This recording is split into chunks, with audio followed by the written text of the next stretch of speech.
Hallo, wir sind eine Familie mit Bulli. Und heute wollen wir euch mal unsere Must-Haves fürs Wintercamping im VW California vorstellen. Wir waren ja schon ein paar Mal im Winter campen, sowohl im Harz, wirklich komplett eingeschneit, als auch in England bei Wind und Sturm und Regen. Wir waren in Berlin auch mal auf einem Campingplatz, um mal so ein bisschen Wintercamping auszuprobieren. Also wir haben schon einiges an Erfahrung und haben hier mal einen schlauen Zettel mit unseren Top 10 aufgeschrieben. Und ich würde mal starten, denn es betrifft vor allem mich. Ja. Mein absolutes Must-Have, ohne dass ich nicht im Winter oder auch schon im Herbst oder auch schon bei unter 10 Grad oder generell, wenn wir campen, ja, außer es ist Hochsommer. Im Sommer jetzt nicht campen gehen möchte, ist Cali-Heat. Cali-Heat haben wir euch ja auch schon mal vorgestellt. Das ist so ein Erweiterungsschlauch für die Standheizung. Die Standheizung hat ja leider nur unten 2 Auslässe. Wer oben im Zelt schläft, ist dort Wind und Wetter mehr oder weniger ausgesetzt. Man hat ja nur erstmal eine relativ dünne Zeltwand. Da merkt man also auch, wenn der Wind zieht und so weiter, und ist halt einfach nicht gut isoliert. Und dann schon mal einen stetigen Luftzug zu haben, der direkt aus der Standheizung nach oben geführt wird, ist ein Riesenvorteil. Deswegen für mich Cali-Heat absolutes Must-Have, ist auch einer unserer Partner und kann ich euch extremst empfehlen.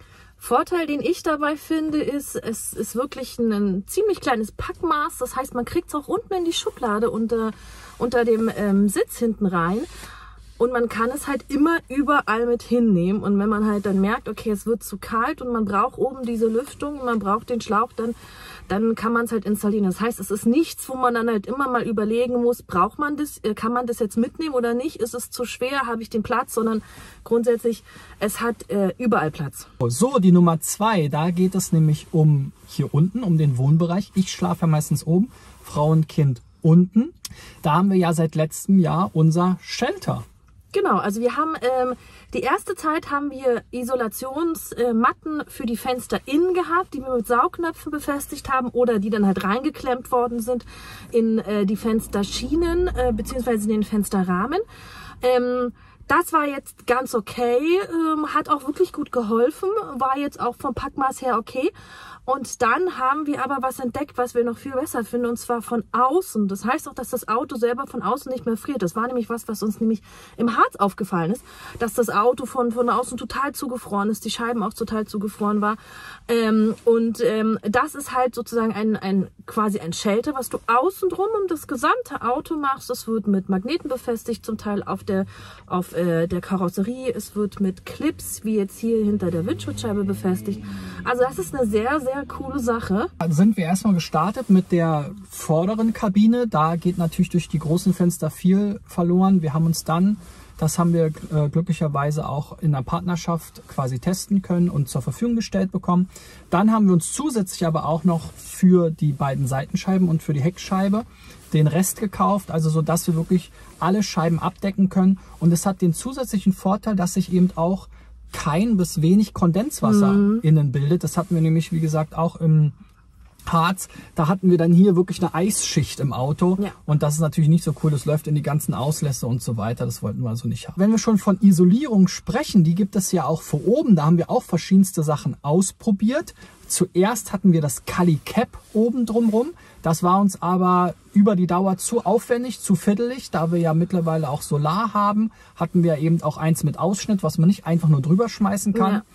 Mittlerweile haben wir jetzt einen sogenannten Schal oder eben so eine Isolationsfolie. Das ist quasi so eine Silberfolie, sage ich mal, wie man es auch kennt eigentlich für Autos im Winter, für die Frontscheibe.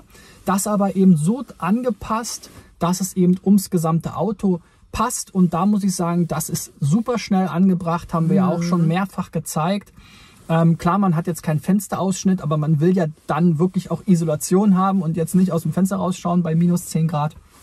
Dementsprechend ist das auf jeden Fall nochmal eine super Ergänzung gewesen, gerade auch für Kali Heat. Dann konnten wir auch die Standheizung etwas runterdrehen, weil hier unten waren schon immer Saunatemperaturen, weil ich natürlich oben immer Nachschub brauchte an warmer Luft. Also oben merkt man schon immer, die Temperatur sinkt. Wenn die Heizung ausgeht, dann geht sie wieder an, dann geht sie wieder hoch. Und hier unten sind halt gefühlt 40 Grad. Also dementsprechend so eine Isolationsfolie, die man im Prinzip per Klett oder Magnet einmal um das Aufstelldachzelt quasi legt, ist eine super Sache, schützt auch ein bisschen vor Wetter natürlich, ist jetzt nicht ganz so komplett abisoliert sozusagen wie so ein Cap oder wie so eine Mütze, aber trotz alledem der Schnee und auch Regen prasselt da ja auch ab und das hilft auch, dass eben der Zeltbalg eben nicht nass wird und jetzt irgendwie durchfeuchtet. Ja, und gerade das Anbringen im Vergleich zu dem, was wir vorher hatten, zu dem Kali Cap, ist eine definitive Erleichterung. Also wir haben das auch schon angebracht in England oben auf dem Berg, wo es gewindet hat und Sturm war. Es ist zwar klar ein bisschen komplizierter, weil das Ding will auch wegfliegen, weil es halt relativ leicht ist, was halt auch noch ein Vorteil ist. Es ist halt relativ leicht, man muss halt nicht so viel Gewicht mitnehmen. Aber wenn es einmal erstmal drum ist, dann sitzt das wirklich. Hinten wird es mit Klettverschluss verbunden, es wird unter die Mittelstreben dann auch drunter gemacht und das Ding ist echt eigentlich auch ein Must-Have, den wir eigentlich immer, wenn wir nicht im Sommer unterwegs sind, eigentlich immer mit haben. Zu zweit geht es super schnell, man kriegt es sogar alleine hin. Genau. Also unser viertes Must-Have sind Schlafsäcke. Ich muss eine lustige Story erzählen. Das erste Mal, wir campen mit Frieda, wir hatten sie gerade erst frisch.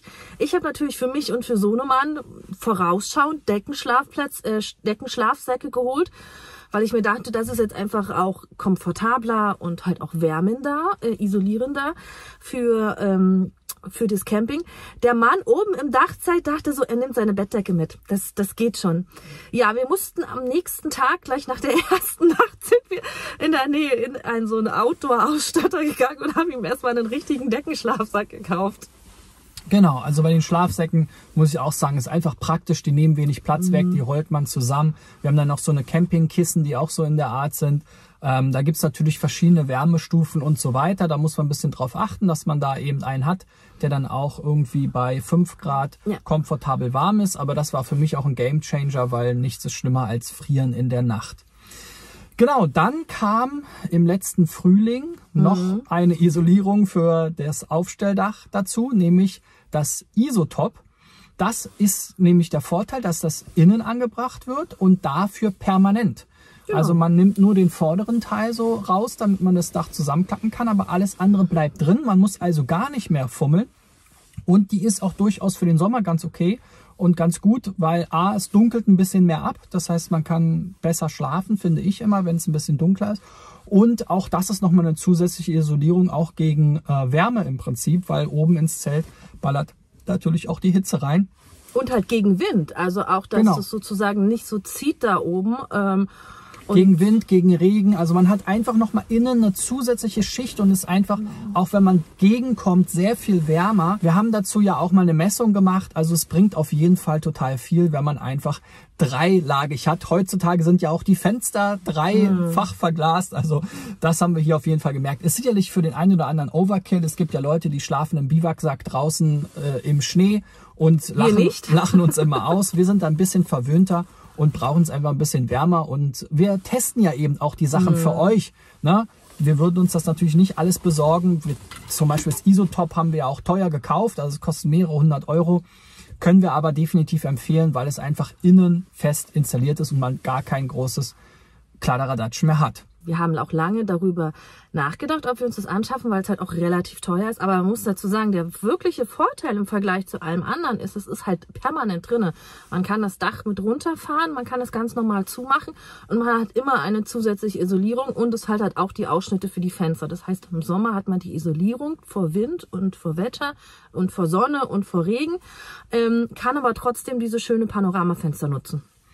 Genau, und unser 6. Must-Have, das sind mehrere in einem, alle von der gleichen Firma jetzt in unserem Fall, gibt es sicherlich auch Alternativen. Ja. Gerade wenn man auch mal draußen sitzt, dann vielleicht im Vorzelt, und zwar sind das hier unsere Wärmekissen und Wärmeflaschen und Wärmedecken, sind alle von der Firma Stuf. Da haben wir uns eingedeckt. Irgendwann kam die Frau mal damit an und wollte unbedingt so ein Wärmekissen haben. Das habe ich mittlerweile. Ja. Genau, also wir haben 3 davon. Wir haben ein riesiges Wärmekissen. Dann kam irgendwann, weil ich wollte gerne auch was Kleineres fürs Camping haben, obwohl wir das große Wärmekissen auch mitnehmen, muss ich dazu sagen. Dann haben wir so eine kleine elektrische Wärmflasche geholt und wir haben auch noch mal so eine Auflage. Die kann man entweder auf so einen Stuhl drauf machen oder sich halt drauflegen. Genau. Benutzen wir auch sehr gerne zu Hause. Das heißt, es ist eigentlich gerade auch so in der kalten Jahreszeit das All-Time-Favorite. Also wir benutzen es zu Hause, benutzen es beim Camping. Der Vorteil ist, es sind halt Akkus. Das heißt, man kann die aufladen, die halten halt doch relativ lange. Und man kann die auch sehr gut hier im Camper aufladen. Und die ziehen auch nicht wirklich viel Strom. Man hat aber, gerade wenn man sich das so nachts mal in den Schlafsack packt, also das hilft schon echt viel, wenn man sich da auf so eine Decke, gerade für unseren Sohn auf so eine Decke drauflegt. Hat schon seine Vorteile. Genau, die Decke und das Kissen kann man tatsächlich auch mit USB laden. Das große Bei Kissen, der Wärmflasche ist es leider ein bisschen anders. Da braucht man dann ein extra Ladekabel, was dann eben an die Steckdose unterm Sitz oder in der Küche ran muss. So, wenn es dann wirklich mal in Schneehöhen geht, in die Berge oder generell mittlerweile oder letztes Jahr fiel ja auch relativ viel Schnee bei uns im Flachland, haben wir uns mal Schneeketten angeschafft. Wir haben sie jetzt noch nicht wirklich viel gebraucht, aber ihr habt ja vielleicht das Video gesehen, wo wir uns auch mal festgefahren haben. Also da sind wir dann aber mehr auf Schlamm gestoßen als auf wirklich Schnee und Eis. Aber ich denke, das ist ein No-Brainer, wer in den Bergen unterwegs ist bei Schnee und so weiter. Wir haben ja auch kein Allradfahrzeug, sondern nur Frontkratzer sozusagen. Ist zwar auch immer noch besser als Heckantrieb im Schnee, zumindest wenn man jetzt nicht in der Gegend rumsliden will. Aber Allrad wäre da natürlich noch mal besser. Die Schneeketten haben wir uns aber auch angeschafft. Und ich denke, das ist auf jeden Fall, wenn man so richtig Hardcore Wintercamping machen will, eine gute Idee. Genau, unser bestes Learning war im Harz, als wir im Harz campen waren. Da war der Campingplatz ein bisschen tiefer gelegen. Man musste so eine Anhöhe runter. Ja, die Anfahrt war noch okay. Da war jetzt noch nicht so viel Schnee. Als wir dann aber ein paar Tage später wieder hoch mussten, ihr habt ja die Fotos gesehen, es ist halt irre viel Schnee gefallen. Mussten dann schon andere Wohnmobile und Wohnanhänger mit dem Traktor hochgezogen werden. Wir haben es zum Glück mit unserer Frieda hochgeschafft, diesen kleinen Berg, aber da war uns das Learning, wir brauchen definitiv, wenn wir sowas machen, Schneeketten. Man muss dazu sagen, es ist so eine kleine Tasche, also das nimmt jetzt auch nicht wirklich viel Platz weg. Ja, was wir auch angeschafft haben, und das ist eher was für Leute mit Kindern. Wir sind ja Familie mit Bulli, das heißt, unser Sohnemann kommt auch immer mit und im Winter muss natürlich auch der eine oder andere Rodelberg erklommen werden. Und da haben wir so einen ganz coolen mal im Autohaus bei einer Wartung so einen VW-Schlitten gesehen. Das ist im Prinzip so eine Sitzschale, eine Plastik-Sitzschale mit einem Griff und einem VW-Aufkleber drauf. Genau, so eine große Pfanne. Ist fast so ein bisschen wie VOG-WM, fühlt sich das an. Ja, habe ich auch schon mal getestet. Ist aber es geht ab. Also das ist echt der Sohn, der flitzt da wirklich den Berg runter. Und es ist schön leicht und man kann es auch wirklich gut irgendwie so zwischen so Sachen durchschieben, weil es ist halt nicht so ein großer, sperriger Schlitten. Und naja, und das Kind ist damit beschäftigt. Genau, wenn wir dann vom Schlittenfahren zurückkommen, da hat natürlich die Frau wieder eine geniale Idee gehabt. Und zwar haben wir dann natürlich nasse, kalte, voll noch mit Schnee gestopfte Schuhe. Und die kommen bei uns in so einen Schuhkorb. Also den haben wir auch wirklich immer dabei. Und zwar haben wir den hinten in der Heckklappe sind ja unsere Stühle drin. Und bei den Stühlen dazwischen ist noch ganz viel Platz. Da haben wir unter anderem eine Waschschale und unser Fliegengitter drin.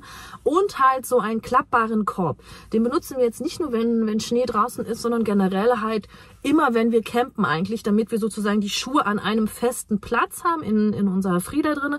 Der wird dann ausgeklappt und dann kommen da halt die Schuhe rein. Aber gerade auch bei Schnee finde ich das halt echt gut, dass man da dann nicht die schneebepackten Schuhe dann irgendwie durch den Camper durchschmeißt, sondern man hat einen festen Platz. Der ist auch in der Nähe von der Heizung. Das heißt, die Schuhe werden dann auch noch schön warm. Und ich finde es halt auch fürs Kind ganz wichtig, das Kind weiß, wo es seine Schuhe hinpacken. Das machen wir dann auch bei Regen und so. Eigentlich immer, den haben wir immer mit, sobald halt wirklich wir campen wollen, beziehungsweise übernachten, hole ich den hinten raus und pack den dann gleich vorne rein, damit man ein bisschen Ordnung hat. Und zusätzlich im Winter haben wir dann noch so Hausschuhe mit. Genau, solche hier Dinge hier, die sind halt eine festere Sohle hinten und noch ein bisschen gefüttert. Ist halt gerade, wir haben jetzt im Harz unser Vorzelt benutzt, da lassen wir dann unsere Schuhe, wenn wir reinkommen, vorne im Vorzelt stehen und ziehen dann halt so eine Hausschuhe an, die halt wärmend von unten sind, aber jetzt nicht nass und man kann gut vom Camper ins Vorzelt und so weiter rein. Aber selbst hier im Bus, wenn wir hier sitzen, der Fußboden ist halt immer relativ kalt. Ja, auch da ist das sehr viel angenehmer. Und vielleicht jetzt noch der 10. und letzte kleine Bonustipp. Beim Camping ist es ja oft so, gerade jetzt auch beim VW-Bus, dass man natürlich viel Zeit draußen verbringt. Im Winter wird es schneller dunkel, ist es generell vielleicht drinnen ein bisschen muckliger. Das macht uns trotzdem Spaß. Und da nehmen wir uns dann natürlich auch ein bisschen was zur Unterhaltung mit. Also mindestens mal ein Kartenspiel. Uno ist so unser Klassiker, sicherlich bei vielen anderen auch. Mal Gesellschaftsspiele, natürlich auch mal ein Tablet oder ähnliches. Mal ein Puzzle, also was man zusammen oder auch alleine machen kann, um sich auch die Zeit im Camper ein bisschen zu vertreiben. Ja, das sind unsere Must-Haves für das Wintercamping im VW California. Ich hoffe, es war für euch auch was dabei. Schreibt doch mal in die Kommentare, was ihr so im Winter zum Camping mitnimmt. Da werden jetzt bestimmt wieder ein paar Hardcore-Wintercamper dabei sein, die sagen, ich liege nackt oben im Zelt ohne alles und lasse die Standheizung aus.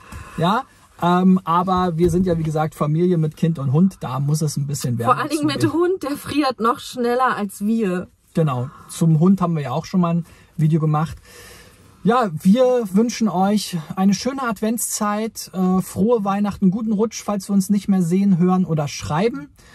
Hier verlinken wir euch nochmal unser Wintercamping im Harz. Schaut euch das gerne auch noch an. Bis dahin. Eure Familie mit Bulli. Bleibt gesund, ihr Lieben. Ciao, ciao. Ciao.